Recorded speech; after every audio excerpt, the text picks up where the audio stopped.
Fruits of pride నేను మీకు ఒక 16 చెప్తానండి. దయచేసి ఒకవేళ ఇది ఉన్నట్లయితే పరీక్షించుకుందాం. మొట్టమొదటిగా ఏంటంటే, నువ్వు గర్విష్టివని నీకెట్లాగా తెలుస్తది అనంటే, you desire to get credit and recognition and usually get angry if you do not get credit. అర్థమైందండి? మీకు క్రెడిట్ కావాలని, మీకు గుర్తింపు కావాలని మీకెంతో ఆశ ఉంటది లోపల. ఒకవేళ మీకు తగిన క్రెడిట్, మీకు తగిన గుర్తింపు రాలేదంటే కోపమొస్తదంట. ఉందా? అట్లాంటి ఆలోచనలున్నాయా? నన్ను చూడలేదు, నన్ను పట్టించుకోలేదు, నన్ను లెక్క చేయలేదు, నన్ను ఎవరు గుర్తించలేదు, నన్ను ఎవరు పట్టించుకోలేదు అని ఆ మాటలు లేకపోతే ఆ స్వభావం ఉందా? గర్వము. రెండవది, I want people to be impressed with me. నేను చేసే కార్యాలు బట్టి, నేను చేసే క్రియలు బట్టి అందరూ చూసి మెచ్చుకోవాలి, ఆశ్చర్యపడాలి. దే షుడ్ బి ఇంప్రెస్డ్ అనే ఆశతోటి ఉన్నారా? అది గర్వం. మూడవది, నేను సాధించిన సాధనలన్నీ అందరికీ తెలియాలి. I like to make my accomplishments known. నేను చేసిన సాధనలన్నీ అందరికీ చూపించుకోవాలని ఆశ.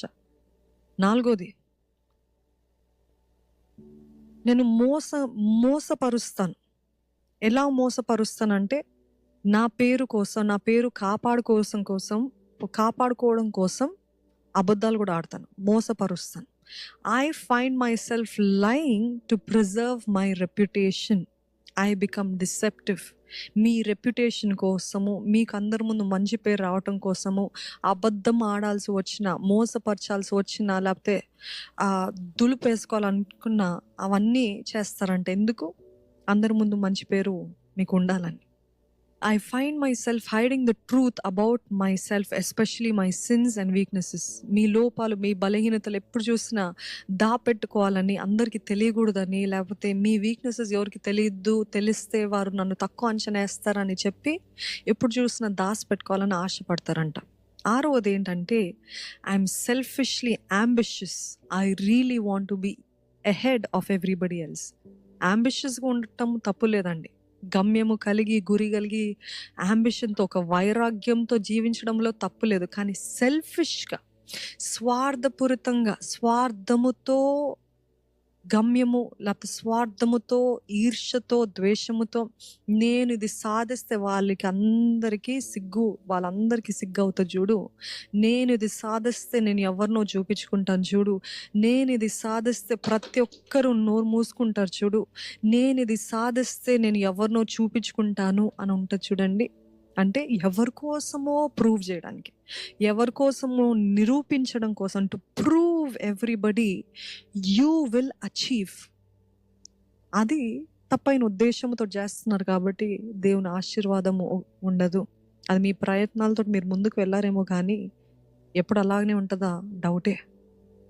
సెల్ఫిష్ అంబిషన్ తోటి అందరికంటే ముందు నేను ఉండాలి, అందరికంటే గొప్పగా నేను ఉండాలి అనే ఆశ ఉంటుంది చూడండి. It's very bad.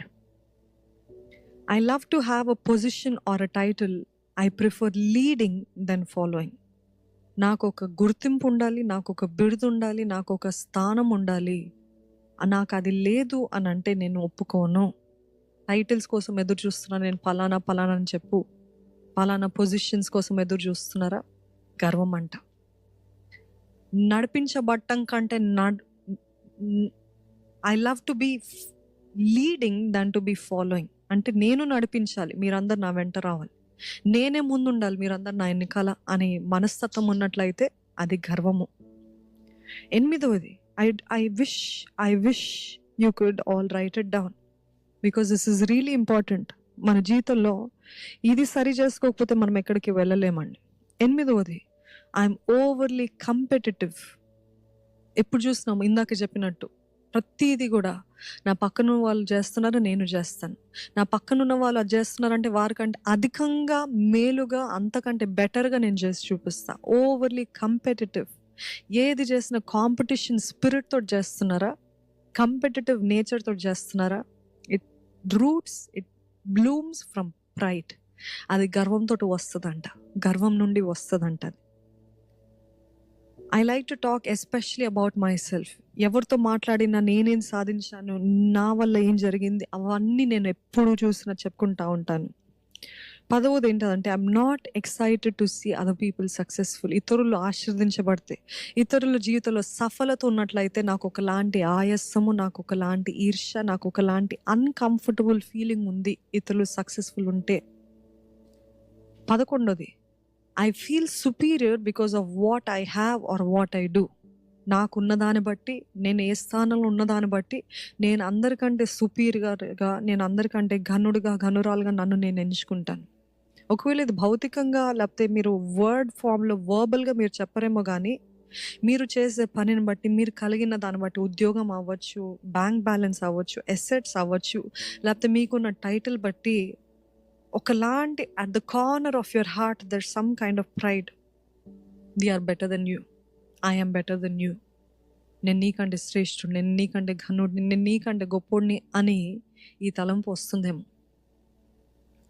12వది I think of myself highly than others and more mature and I feel like I'm more gifted than others. నాకు అధికమైన తలాంతులు ఉన్నాయి, వీరికంటే నేను బెటర్, వీరికంటే I think highly of myself. పొరుగు వారి కంటే నేను ఘనుడిని అని అనుకోవడం.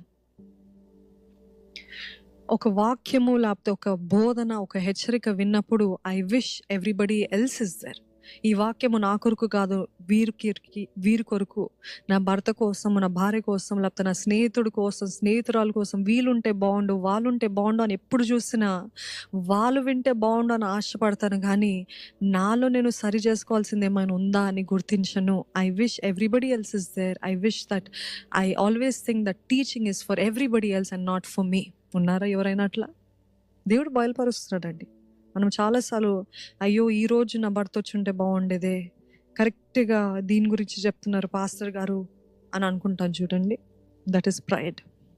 14వది I'm rude and I have an attitude of know it all. రూడ్గా ఉంటారంట, కఠినంగా మాట్లాడతారంట, మూర్ఖులుగా మాట్లాడతారంట. నాకు అన్నీ తెలుసులే, నువ్వేం చెప్పక్కర్లేదు, నాకు అన్నీ తెలుసు అనే స్వభావం ఉందా? అది గర్వమే.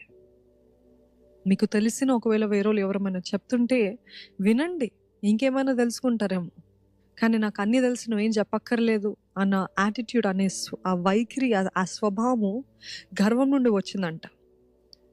15వది love to tell people what I know, interrupt others when they talk.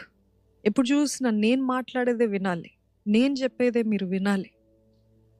ఏంటి, మీకు తెలిసింది అందరూ వినాలని ఆశపడతారు, కానీ పక్కనోళ్ళు ఏదో చెప్తున్నారు విందాము అనే ఆశ ఉండదు.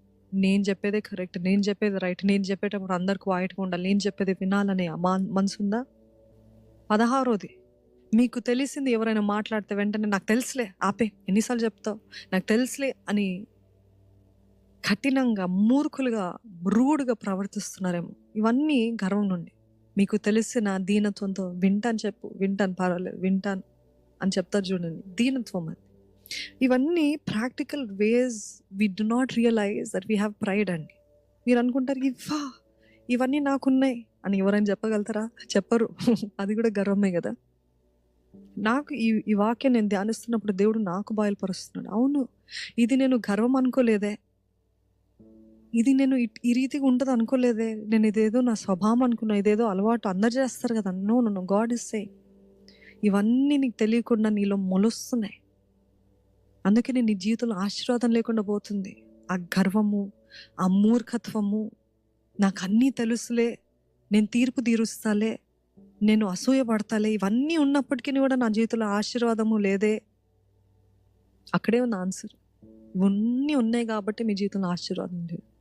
ఇవన్నీ ఉన్నాయి కాబట్టి దేవుడు మిమ్మల్ని హెచ్చించలేకపోతున్నాడు. ఇవన్నీ ఉన్నాయి కాబట్టి దేవుడు తన కార్యము జరిగించలేకపోతున్నాడు అండి.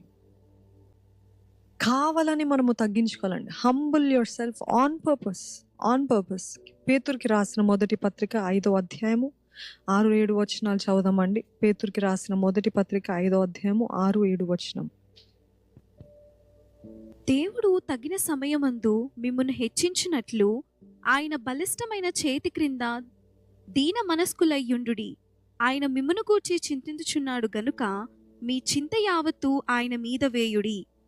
మీ చింత యావత్తు ఆయన మీద పోయిడి. అర్థమైందండి? గర్వానికి చింతకి సంబంధం ఏంటి అసలు? గర్వానికి చింతకి ఏం సంబంధము? చింతించేవారు ఎవరో తెలుసా అండి?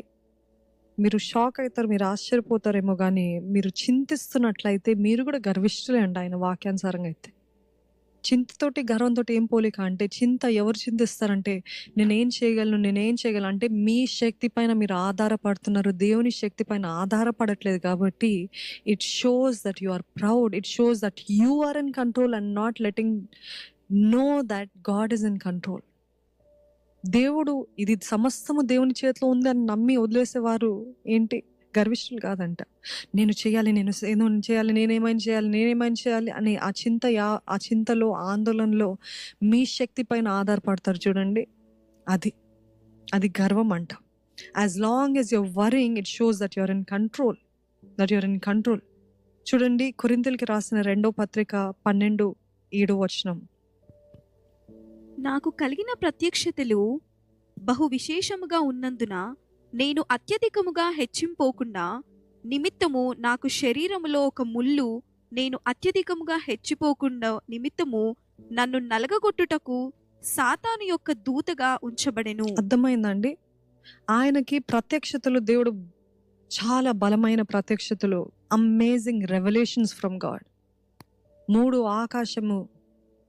మూడు ఆకాశంలోకి ప్రవేశించాడు, ఆకాశాలు దాటి దేవుని సన్నిధిలో నిలబడ్డాడు. ఈ ప్రత్యక్షతలు అన్నీ వచ్చినాయి పౌలు భక్తుడికి. అయితే దేవుడు న్యాయాధిపతి, దేవుడు ఏ చేసినా మనకు అర్థం కాదండి. ఇక్కడ దేవుడు ఏం చేస్తాడు తెలుసా? ఆయన కలిగిన ఆ ప్రత్యక్షతలు గొప్పవి కాబట్టి, ఆయన ఒకవేళ దేవుడు ఆ ముళ్ళు పెట్టకపోయి ఉంటే ఆయన అనుకుంటుండొచ్చు, నేను ఎంత భక్తుడిని, I have supernatural powers, I have this. God loves me more than everybody else and that is why he revealed all these things to me అని ఆయన అనుకుంటుండొచ్చేమో. ఏంటి, దేవుడు నన్ను ఎక్కువగా ప్రేమిస్తున్నాడు కాబట్టి నాకు ఇటువంటి ప్రత్యక్షతలు ఇచ్చాడు, నేను దేవునికి ఎంతో స్పెషల్ చైల్డ్, మిగతా వాళ్ళు కాదేమో అందుకని నాకు ఇచ్చాడు అని అనుకుంటాడని దేవుడు ఏం చేస్తాడు తెలుసా? దేవుడు పెట్టాడంట ముళ్ళు. దేవుడు అపవాదికి అనుమతినిచ్చి పౌలు భక్తుడికి ఆ ముళ్ళును పెట్టాడంట. ఆ ముళ్ళు ఏంటో మనకి తెలియదు కానీ ఆ ముళ్ళుని కావాలనే దేవుడు పెట్టాడంట. నేను అత్యధికంగా హెచ్చిపోకుండా నిమిత్తము నన్ను నలగొట్టుటకు సాతాను యొక్క దూతగా ఉంచబడెను. అంటే సాతాన్ని దేవుడే పంపించాడంట. అపవాది కార్యము దేవుడే చేయమని చెప్పాడంట. ఎందుకు? అత్యధికంగా హెచ్చిపోకుండా. ఈరోజు మీ జీవితంలో ముళ్ళుందేమో, మీరు అనుకుంటారు ఇది అపవాదిదే. కాదు, దేవుడు పెట్టాడు. నాకు అన్నీ ఉన్నాయండి, నాకు మంచి భర్త ఉన్నాడు, నాకు మంచి భార్య ఉంది, నాకు అన్నీ ఉన్నాయి, కానీ అది అని అంటారు చూడండి. ఆ ముళ్ళు కావాలని దేవుడు పెట్టాడు. ఎందుకంటే అత్యధికంగా హెచ్చిపోకుండా నిమిత్తము, అత్యధికంగా గర్విష్ఠులుగా ఉండకుండా నిమిత్తము, అత్యధికంగా నేను స్పెషల్ అని అనుకోకుండా నిమిత్తము దేవుడే ముళ్ళులు పెడతాడంట. See, all battles are not from the enemy. Some battles are granted, are permitted by God so that we can be humble. We will learn to be humble. మా జీవితంలో కూడా ఎన్నో చూస్తూ ఉంటాం, కానీ ఇక్కడ, కానీ ఆరోగ్యం, కానీ ఇది. అప్పుడు అర్థమైంది, ఓహో ఇది దేవుడే పెట్టాడు. అన్నీ బాగుంటే ఇంకా మేమే దేవుడు అనుకుంటాంగా, అన్నీ బాగుంటే మేము స్పెషల్ అనుకుంటాంగా, అన్నీ బాగుంటే మీరందరు తక్కువ వాళ్ళు, మీకు ఈ ఆశీర్వాదం లేదంటే మీరందరూ, మీకు ఈ జబ్బు ఉందంటే మీరు దేవుడికి మీరు అంటే ఇష్టం లేదని అనుకుంటారు కదా. మనం అంతే కదండి. మన జీవితంలో అన్నీ బాగుంటే అందరినీ తొక్కేస్తాం, అందరినీ తక్కువ అంచనా వేస్తాం, అందరినీ చనువుగా చూస్తాం. Sometimes you have trouble that you don't understand. You should remember, it's a gift from God. ఇది దురాత్మ, ఇది చీకటి, ఇది అపవాదాన్ని వాడిని గద్దించడం, ఎదిరించడం కాదు. దేవుడు అనుమతించడేమో గర్విష్ఠులు ఉండకుండా నిమిత్తము. అందుకనే యూ హ్యావ్ టు రిమెంబర్, ఏ పోరాటం అయినా ఇది అపవాది నుండి వచ్చిందా లేకపోతే దేవుడు అనుమతించాడా?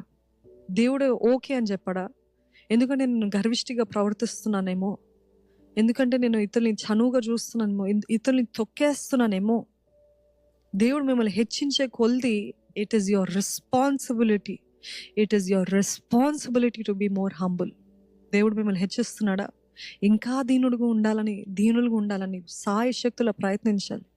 నన్ను హెచ్చిస్తున్నాడంటే నాలో ఏదో గొప్ప ఉంది, నాలో ఏదో మేలు ఉంది, నాలో ఏదో గిఫ్ట్ ఉంది, నాలో ఏదో తలాంత్ ఉంది, నాలో ఏదో క్యారిస్మా ఉంది. మీది కాదు, అది దేవుడు. కాబట్టి ప్రతి దానికి you should add by the grace of God. Can you all say it? By the grace of God I am what I am అంటాడు కదా పౌలు భక్తుడు ఆఖరిగా. నేనేమై ఉన్నాను అదంతా దేవుని కృపనే, అదంతా దేవుని కృపనే.